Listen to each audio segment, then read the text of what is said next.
Nhasi ndiri kutaura nevanhu vezera rangu vane makore 50 ekuzvarwa zvichienda pamberi. Panapa ndipo pandichakurukura nenyaya dzacho nokuti kwandinoenda kumaprograms evana vadiki ndinoona vachibata zvakawanda zvinoti confuse isiso vamwe vechidhara. Saka ini nhasi ndafunga kuti ndinoita program yevakuru vezera rangu maover 50s. Saka chii chandinoda kutaura nezvemaover 50s? Ndikutaura nezvekugadzirwa kweganda, skin care, yatinoti skin care pachirungu.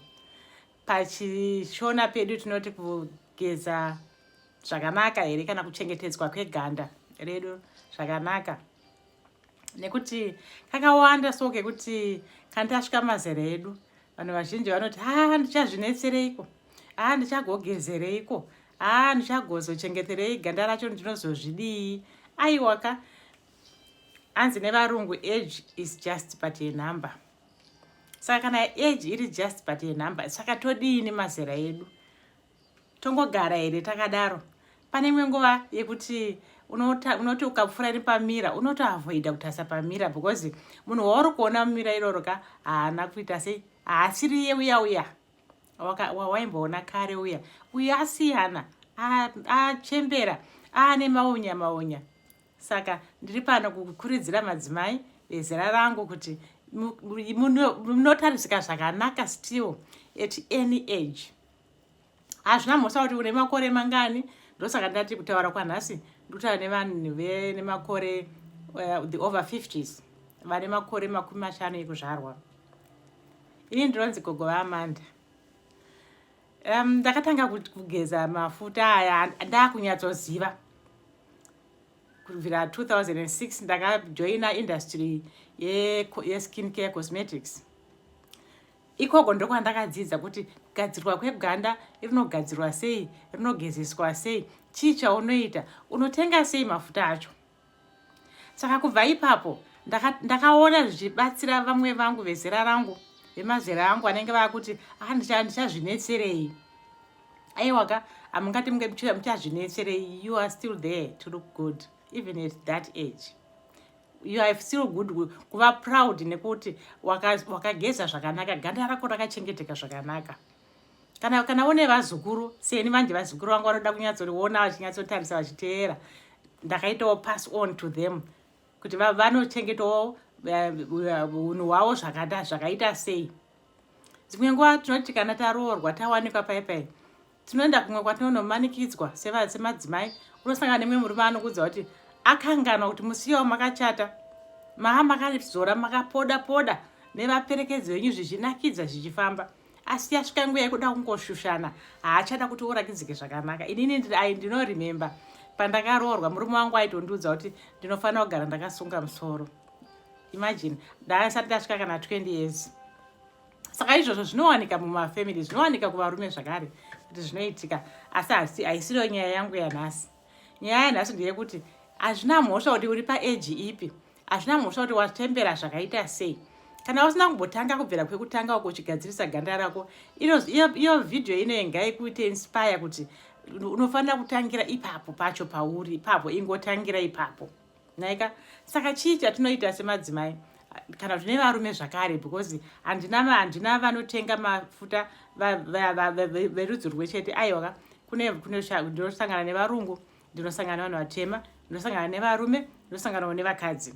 Saka vanhu vese tine ganda, handiti. Kana ukaona nyoka, kana yagarisa ndofunga iri muganda iroro, inoita ichivhunura. Kana makagara kumusha unozoona ganda riye rabva, but inenge rakanyatsotaridzika senyoka chaiyo kuti ungatotiza. Asi ukazotarisawo zona inga riri kupeperutswa nemhepo ndokuti nyoka inovhunura. Kasi isusu hativhunure, maona. Saka kana tisingavhunure, chii chatinoita neganda redu? Tinozvibatsira sei kuti ganda redu rivhunure, ritange zvakare kufema zvakanaka. Naika, nekuti vazhinji tine dambudziko rekuti dzimwe nguva tiri vadiki takazora mafuta anotsvukisa. Mafuta aya akagokanganisa ganda redu, because tinozozviona tachembera seizvi. paunotanga kuti kuona kuti ganda rangu harisi kuratidzika zvakanaka, inenge yanguva yekuti watova kuri kumapeto uko, but kwekutanga kwambinga uchinakidzwa uchizorazora zvinopisa. Asi zvisinei, you still can look good. Unochengetedza ganda rako izvo zvacho zvariri zvacho izvozvo. Tsvaga zvinoita kuti zvikubatsire ganda rako rirakidzike zvakanaka, even at any age. Uyezve ukanga wasanganawo nematambudziko ekuti une murume asingade kuti ukwanise kuchengeta ganda rako kana kuti kuzora mamakeup, because vazhinji varume vanonetseka nenyaya yekuti wakaita makeup. Usazvinetsa kuti saka ndoita sei, because ganda racho rinongochengeteka still even pasina makeup, because makeup chinhu chokupedzisira. Sezvandataura pekutanga kuti vana vadiki vaivai vanoita vachiita mamakeup makatarisa somatutorials avo, vanogona naRubilin ndiadmire vachiita matutorials avo. Very talented girls vari kuita zvemakeup. Saka isusu mazera edu tinoona tisisave comfortable, ndingati hatichanzwisisana nekuti ndingade kurakidzika shambu yaamanda ndakazora powder here kana kuti ndakazora lipstick here. Kana ririro dambudziko rako zvakare, usazvinetse nekudenda ndazora powder, nekudenda ndazora zvakati. Inini ndakainspire namai vangu. Amai vangu vakanga vari strict zvekuti vakanga vaikutarisisa kuti wamuka wageza here, because vaibva vati hauna kugeza kana nembovha dziri kutotenderera umu hausati wageza nanasiketi. Saka yakanga iri nyaya iyoyo yekuti taitongonetsera ndipo taingotangira ipapo. Saka taitomuka kuseni toziva kuti rutini yedu yekutanga sevasikana ndeipi, yevakomanawo ndeipi, asi kazhinji kacho yakanga iri yevasikana. Because vabereki vangu, mai vangu especially, vaifungidzira kuti kana mwana musikana akanga asingazvichengete zvakanaka anononetseka kwaari kuenda. Of course yes, but haisiriyo nyaya chete. Kunetseka kwauri kuenda zvinongoitika. Kana ivhina wakasvinda naika, kana ivhina wakadzidziswa saizvozvi, still unonosangana nematambudziko because it's your life in the future. But iwewe semudzimai, ane mukomana akaimba ainzi ani Mashano munhu mumwe akati anzi kokugeza kwekare kuya makakuisa kupi mai. Saka nanhasi ana mai ngatingotarisisai kuti tiri kugeza zvakanaka here. Saka tutorial yangu yanhasi ndiri kutangira kuti unotanga kutenga chii pamaproducts, because akawandisa mumarket, akawandisa zvokuti mungatotadza kuziva kuti muda kutenga ripi. Saka ndinoda kutanga nemaproducts ekutanga anokwanisa kukubatsirai kuti muite mutange kuchengetedza ganda renyu zvakanaka. Saka rekutanga, as we go further, unenge onekana usina dambudziko rakanyanya sezvandataura kuti pamwe wakazora mafuta ukagozopedzera waita skin yako yakanganisika. But still ndati unotangira mumashure uchigadzirisa, zvinotogadzirika sometimes. Pamwe zvacho hazvingabvi because inenge iri permanent damage, asi ganda rako rinenge rakanaka zvaro, plus rinenge richifema, because chikuru ndechekuti riri kufema here ganda rako. Saka you can start from there. Saka chekutanga ndichandataura ndechekuti chii chaunotanga kuita. Ini kana ndamuka, kana chinhu changu chekutanga chii, kutanga nekugeza kumeso, kugeza mazino, kugeza kumeso. Chii chandoshandisa, ndotanga nekushandisa inonzi cleanser. Cleanser this one is a cleanser yandotanga kugeza nayo kumeso. Ende inini because handina dambudziko neganda rangu, dambudziko sezvamunoroona ganda rangu rakangoita zvakanaka. Saka handina dambudziko naro. Saka ndotanga nekushandisa inonzi cleanser. Cleanser inogona kuya iri pakawanda. Dzinouya dziri 3 in 1, pamwe inouya iri cleanser chete, but dzinesiyana pakuti ndedze ganda rakaita sei. Sikutaura kwandaita ndati inini handina dambudziko reganda rangu, inini harisi dry, harisi oily, harina mafuta. Saka ganda rangu rakanyatsoita zvakanaka. Naika zvichida kutanga kwandakaita kubvira ndiri mudiki, because amai vangu vainge vari very strict nenyaya yekuchengetedza ganda. Saka ndo product yangu yekutanga yecleanser. Saka ndikabva pacleanser ndiri kuenda papi? Ndakuenda kuti tsvina yabva pacleanser musashandise matauro, munoshandisa maoko as you go up and out. Mukadai mozodai so, and then you feel your skin kuti ropa ritange kuita kufamba kana manga makarara, handiti kwaedza. Saka chitangai muchiita zvozvo kuti kunze kwaedza, muchitanga kuonekera. Batai maziso enyu, muchibata muchinyatsonzwa kuti zvichida pane bundu riripo. The more we are scrub, the more your skin feels good. Also mapores anotanga kuvhurika, ganda renyu rotanga kufema zvakare. Saka product yangu yechipiri ndeipi? Ndoenda patona. this is my toner. Sezvamunongoiona ndo toner yandoshandisa kutaura kuti chii, kana ndapedza kugeza kumeso ndakuchisa tone, ndakuchita tone ganda rangu kuti richigadzirika, kuti risaite se richitambira moisturizer, risaome, asi kuti rinyatsogadzirika zvakanaka. Naika saka yechitatu chii, inini product yangu yechitatu kazhinji ndoda product yemaziso. Ndoda kugadzira maziso angu kuti asaite se asaite maunya. Handiti munoona zvandakaita izvi, asaite maunya. I'm over 50, ndatosvika kuya, asi maziso angu ndofunga achiri kuoneka zvakanaka. Saka maziso angu anochengeteka zvakanaka ndokuti iyi nyama yepamusoro pemaziso iyi ndo iri very soft, yakapfava. Saka kana yakapfava chii chinoitika, inogona kuita sekanganisika, yotanga kuunyana. Saka pamusoro pemaziso apa panoda kugara pakachengetedzwa zvakare. Kana tava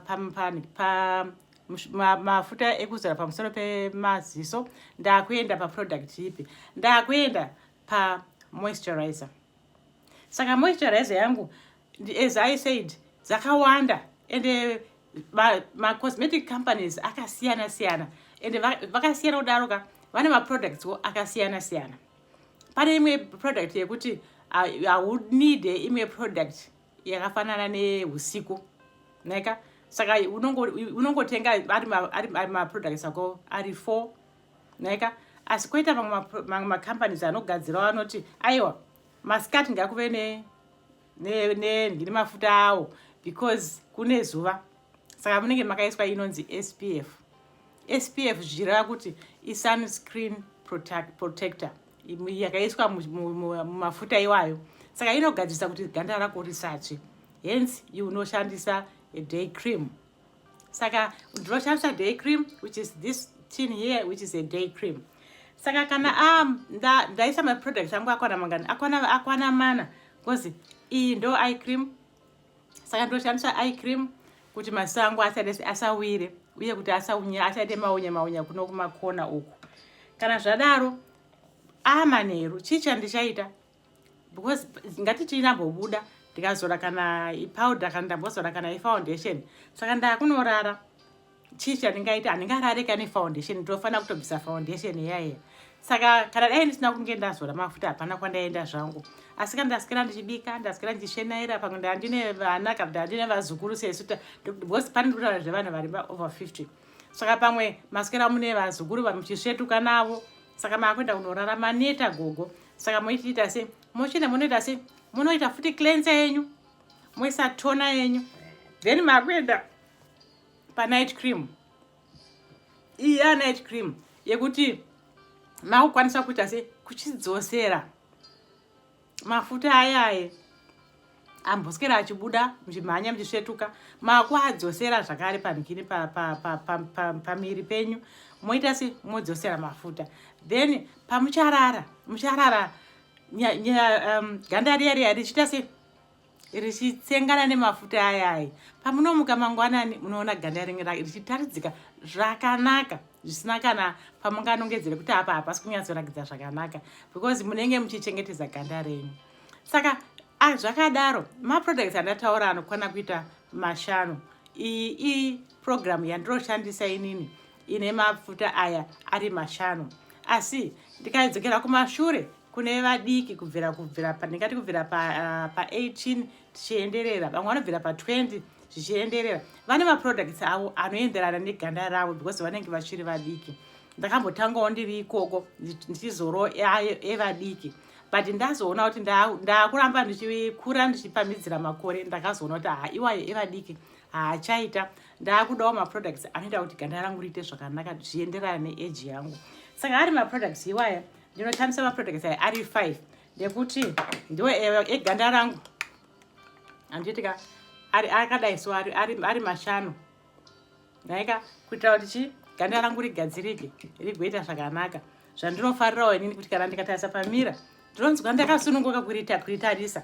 Kana ndapfekawo zvakanaka ndinonzwa zvakare ndakafarira kuti zvakaipei kuti ndingofambawo ndakadaro, because ndakaita zvakanaka handiti. Saka semadzimai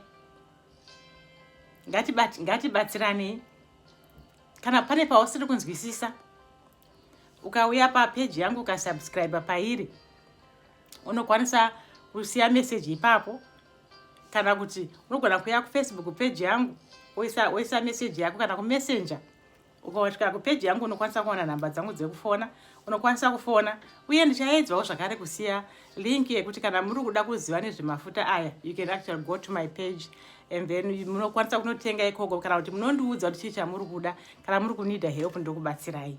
Saka kwanhasi ndoti zvakanakisawo zvikadii madzimai ngatichengetedzei ganda redu zvakanaka mazvita ambuya amanda.